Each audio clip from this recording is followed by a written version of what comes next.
Because you want to go there with them, the war, the king, blah, blah, blah, blah. No, no, no, no, no, no, no, no, talk, talk, talk. You didn't go to war, right? So you go on the roof. I don't go to war, I'm on the roof, right? But I ain't going to court. Where you at? If you hold the court every day, you have court, you've got to do court. Did you think that all those people that had problems and issues were just standing there waiting for you?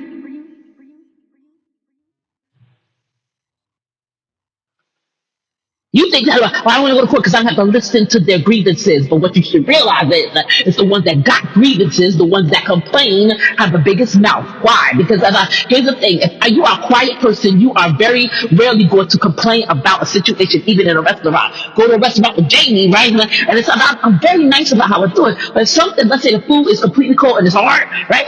The burger is hard, I'm going to have to say something. And you kick the server kicked me on the table. I'm gonna have to ask a question. I'm asking a question.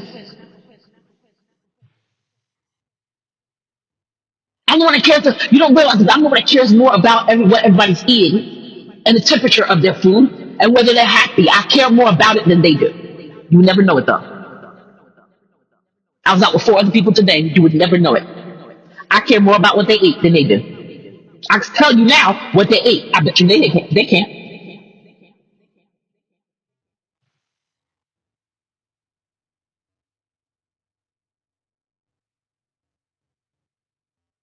I care. So I grieve, right? Is they gonna, these people are airing grievances. They take the time to come to the king's court to air their grievances. And don't think that once they get a fair answer from you, they go home and tell their friends. When he actually, after I listened to one, he said, I can't do anything about it, but if I was king, this is how I would handle it. Guaranteed all they heard was, I would handle it. So they go home thinking, I gotta make that happen. We gotta make that happen. They can't enough to come to court, right? So they can grieve, right, before you. Even if you can't do anything. I always like to just hear somebody say, I care about you. They turn around and they leave. And what they do is they tell everybody. I'm always talking about, I talk about my pastors all the time. I talk about Pastor David. I tell Jehovah's Witness person about Pastor David. Down the street, I'm talking to her. I tell about Pastor David. And my pastors. I thought, come on. I got a big mouth. Get me on your team. I promise you, you'll be happy because I got a big mouth. Alienating me because I'm grieving, alienating me because I'm bringing grievance before you. It's not the smartest thing to do because if you get me happy, if you keep me happy, I will make things great for you. I will always defend you.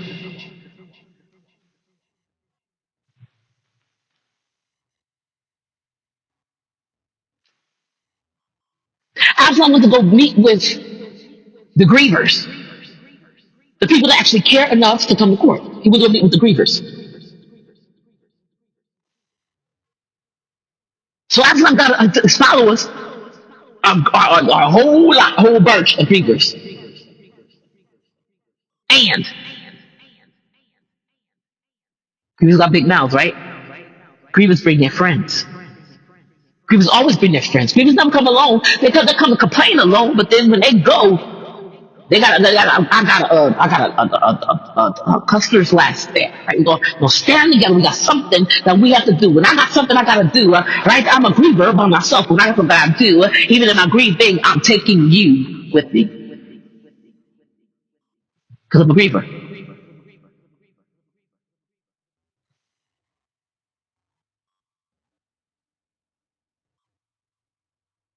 The griever will have that finger on the pulse of this country. Watch your mouth and keep your grievers close. But David didn't do it.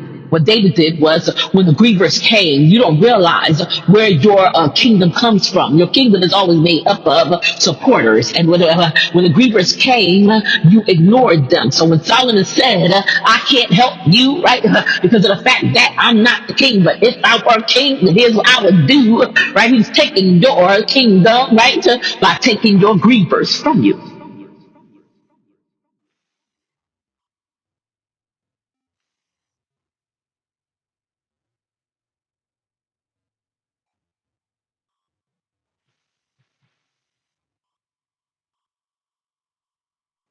This one event, though, that we missed.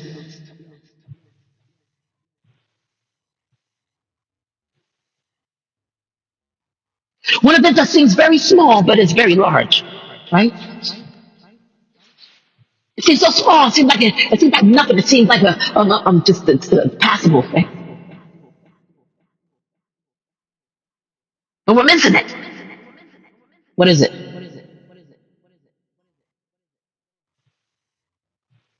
I'll tell you right now, it's the barley. It's the barley. The barley. The barley.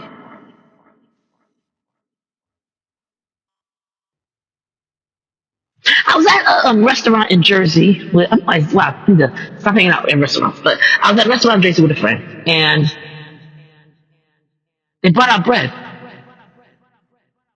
It was in a basket. It was a bunch. It was like they bring out bread in a basket. It's like cut up or whatever. And so there's white bread in there, and there's whatever. It was maybe wheat bread. I don't know. But there's this dark bread, and I said, "What is that?" I have to know why. Because of the fact that when I was younger, I tasted pumpernickel bread, and I do not like pumpernickel bread at all. I don't like raw bread at all. So this dark bread gotta go. They said, "No, that's not pumpernickel. That's not rye. What it is barley bread." It's barley.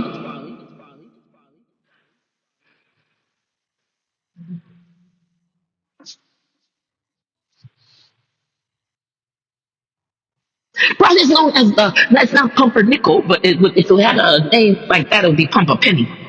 Because barley was poor man's bread. Poor man's bread.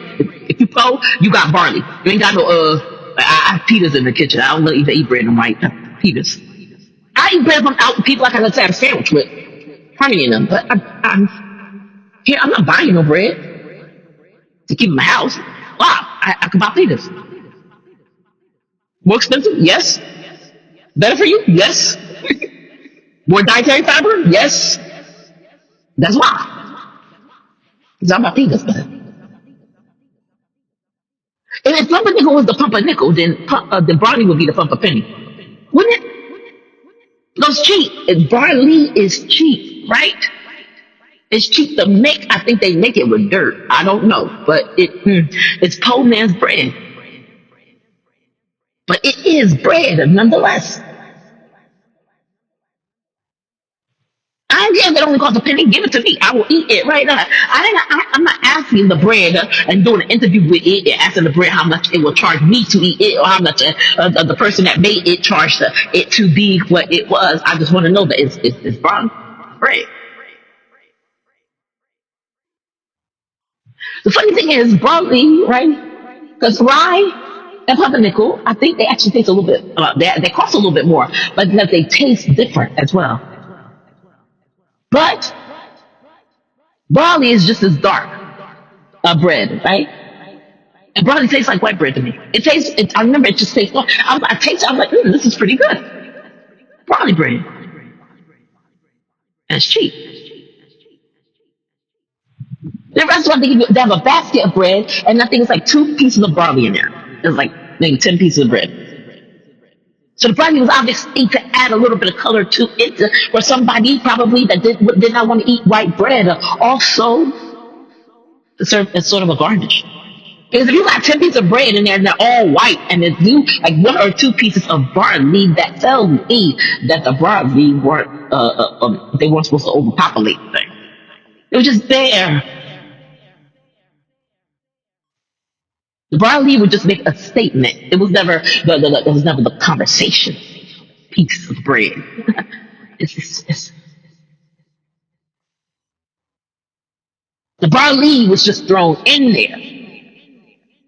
I thought about that. Said, how many people feel thrown into where they are? Better yet, how many of you can agree with me that Absalom, Amnon, and Adonijah felt thrown in to this situation? Thrown in, just wham, thrown in. I feel that way often when I go to church. I look at the families there, and I'm like, God, what were you doing? So you just threw me in with them? Couldn't you have put me with them? I was the Barney of the situation. I was thrown in. I was placed there. I tell you, I would know because I have no communication with the people that I call family. I have no communication with them at all. So I said, I had to have just been thrown there. I mean, I had no purpose being there. They don't want me, and I'm not around them. As a matter of fact, I was directed by many people to not have anything to do with them again. Those people want me dead. It's okay. I'm not mad about it. I never get mad about it. I'm never mad about them by the way they treat me or how they view me. What makes me nervous is the fact that I was just given over like barley to something. That's why she beat me. She looked at my sisters and saw white bread. She looked at me and saw barley. I was different. I'm an introvert, and that made me different. And I didn't realize that the introvert comes out of me. It comes off my skin. Harmony said, she said, Jamie, you do your blog, you do your art, you don't want nobody telling you nothing. I said, wait, what? She's like, yeah. She's like, a lot of the stuff you do, it puts you in an isolation state. She's like, you show people stuff and you share with them, but you don't want people telling you stuff. And I said, wait a minute, that's not me. And I thought to myself, say, yes, it is. I don't mind people giving feedback. I just got to be the right person. It's got to be somebody that knows something about it. I'm Thomas Craner. He's guiding me through setting up my web pages and getting my stuff together for art. It's got to be somebody that knows something about it. I'm not going to go to I'm just not. I'm not going to go to Haley Triggers. She's 2 or 3. I'm not going to go to her to ask questions about the Bible. I mean, I listen to her. Because I listened to Tori today, and Tori gave me an amazing word after the word was given. Amazing word. I listen to Isaac. I listen to Levi. I listen to Jonathan. I listen to all of them. Sophia. I listen to everybody I say, all the kids. But I'm not taking advice from a 2-year-old, a 13-year-old. I'm not taking advice from someone I know I should be advising.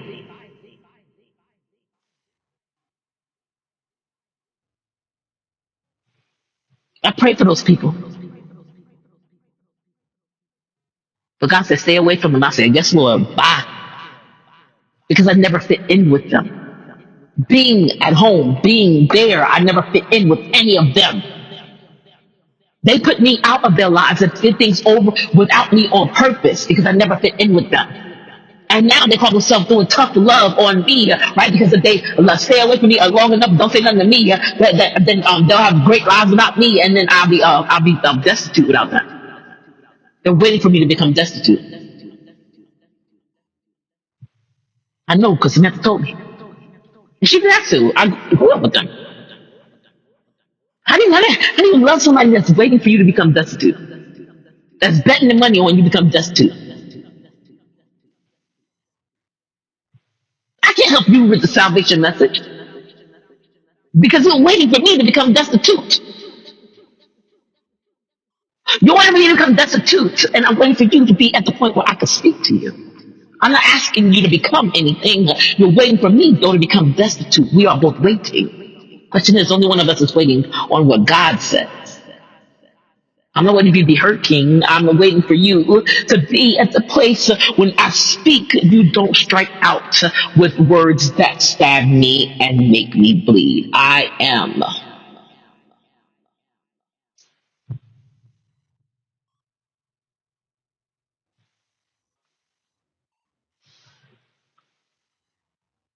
And I kept thinking, while I was here, I said, why do people run from me? Run from me. Why do people, I said, God, why do people run from me? Why are people running from me? And when Hardy said that, I said, wow, that's me. That's why they run from me. Because I will not. I just I don't entertain people that I think are full of nonsense.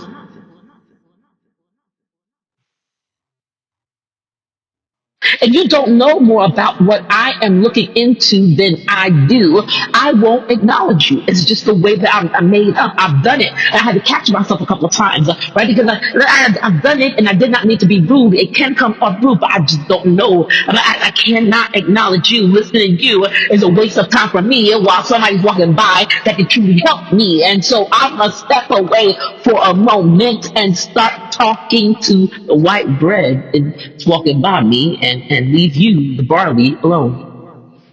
Isn't that crazy? Isn't it crazy that we are not just known as barley, but we're seen as barley in different situations, right? And depending on which situation I'm in, I'm seen as barley. And there are times when I'm looked on and looked upon as barley when I am not barley at all. People don't get it. What I am is Christ driven.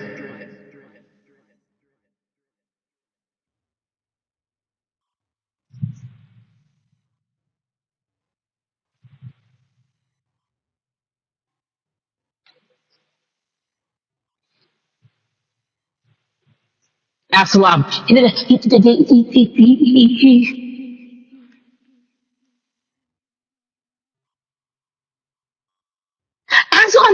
Absalom put a fire to Joab's barley field. And here's the thing. I said, he's not the worst person in the story. Because everybody is, a sword is swinging, and a sword only swings in a house when people start acting on responses. Nobody's talking, but they're acting on responses.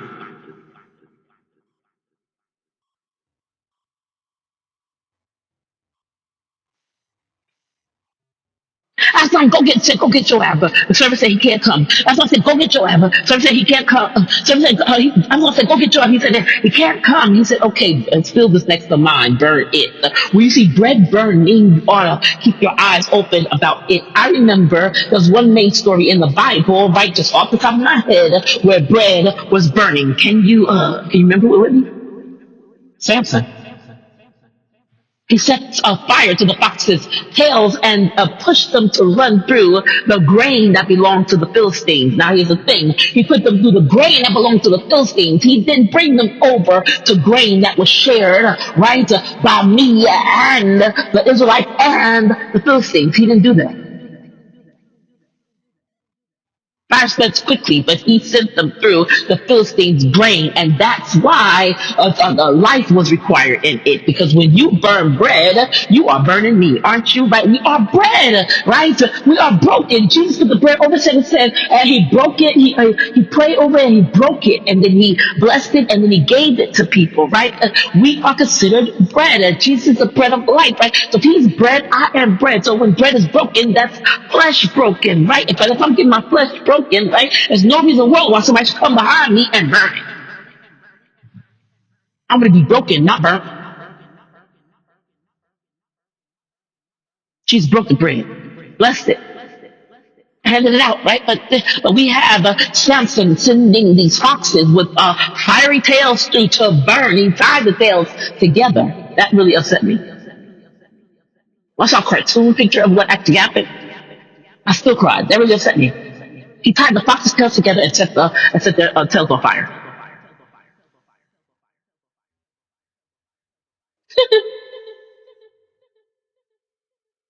We're supposed to break bread, not burn it.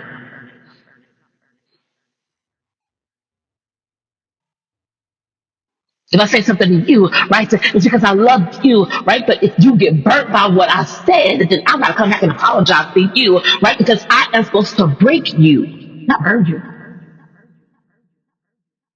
It's beautiful, right? Because you're talking, my foot started swelling up and I had to keep getting up out the chair at Panera. And we were on one of those high tables to keep getting up out the chair because my foot kept swelling up. That's the foot with the screw in it. It's the way my foot reacts to, hey, I don't like what you're doing right now. My foot was broken. But the only place I have a scar is this tiny little scar next to my ankle, where that man shoved that screw into my foot. That's the only place where I have a scar. Tiny little scar. But that was a scar left from surgery. That man cut me open and put a screw in me. That was left from surgery. That was not left from the break.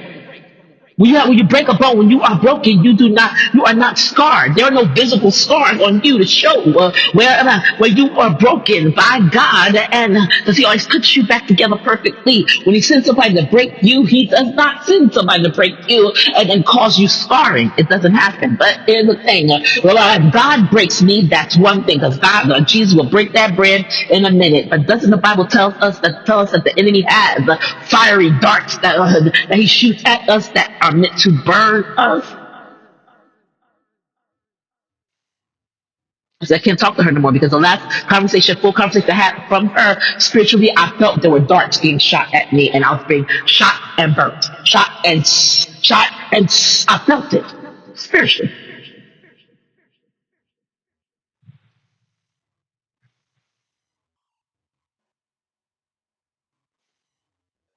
The enemy will go back. He said it's a fiery dart, right?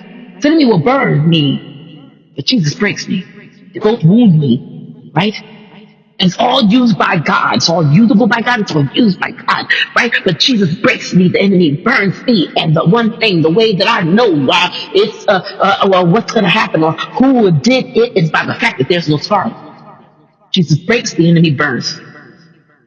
God never scars. God will use it all.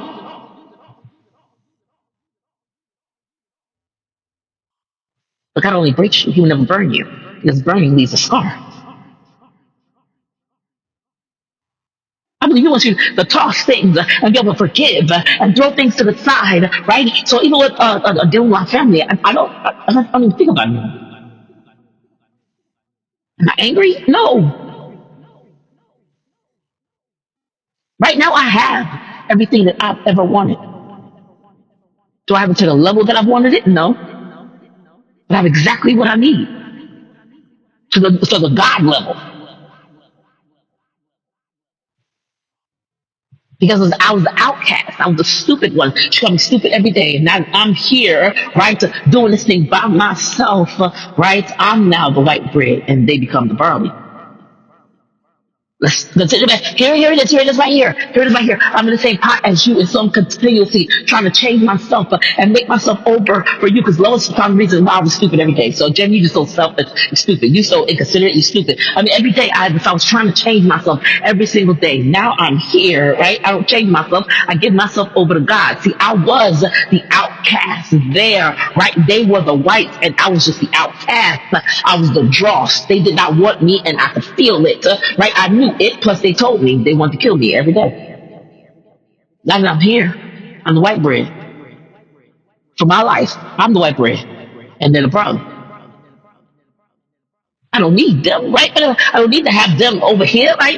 You don't need to have people that want to kill you walking alongside you. That's an extra burden, right? So you don't need to have people that want to kill you walking alongside you. You could be the white bread, and they could just be the barley for them. I don't know how it works for them.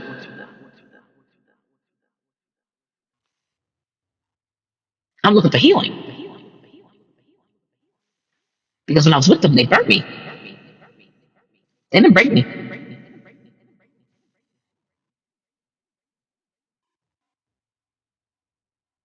Here we go. Here we go. Not so say Pastor David broke me. Yeah, yeah, he did. But there are no scars. Those people burnt me, and there are scars that I couldn't move forward in art in certain things and doing certain parts of art pieces because I could not let them go. They were like this constant reminder of themselves to me, and I could not move forward in what God was having me do, even artistically, right? Because I could not let them go. There's a burning, but also a beckoning. Come back to us so we can burn you again. Absolutely not.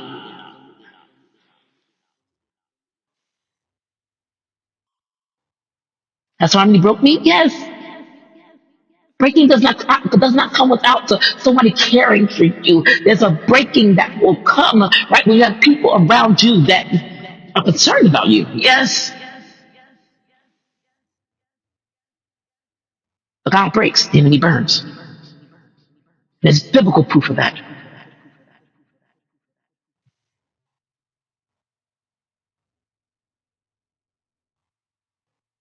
So when I see burning bread, I immediately think burning flesh. I think burning people. I see burning bread. I said, like, if you think about it, the war stopped then with Samson. He had gotten upset over the riddle. He beat the clothes off 30 men and gave it to them. They turned around and did something to him. He did something else, and they took the daughter and the father. Or he burnt the field and they killed the daughter and father. I don't know.